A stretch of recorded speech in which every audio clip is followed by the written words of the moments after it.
প্রিয় শিক্ষার্থী আসসালামু আলাইকুম রহমতুল্লাহ। বারবার চাকরির পরীক্ষায় আসা অনেক গুরুত্বপূর্ণ সাধারণ জ্ঞানের কোশ্চেন আমরা এখন দেখব। চলুন শুরু করি।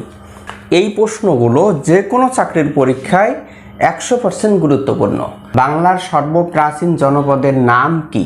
উত্তর হচ্ছে পন্ডু, যেটি বগুড়ায় অবস্থিত। 2. প্রাচীন চন্দ্রদ্বীপের বর্তমান নাম কি?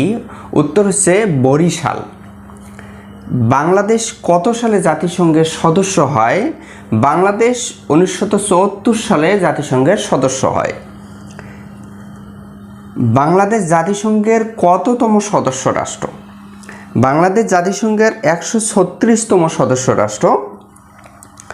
বাংলাদেশ কত সালে ওআইসির সদস্য হয়?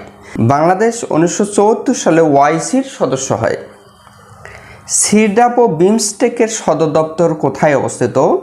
সিরডাপ ও বিমস্টেকের সদর দপ্তর ঢাকায় অবস্থিত। 21শে ফেব্রুয়ারিকে আন্তর্জাতিক মাতৃভাষা দিবস ঘোষণা করা হয় 17 নভেম্বর 1999 সালে এবং পালিত হয় 2000 সাল থেকে।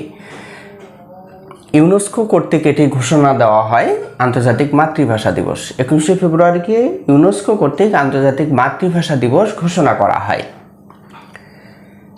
বাংলাদেশকে প্রথম স্বীকৃতি প্রদানকারী দেশ কোনটি? সঠিক উত্তর হচ্ছে ভুটান, আর দ্বিতীয় দেশ হচ্ছে ভারত।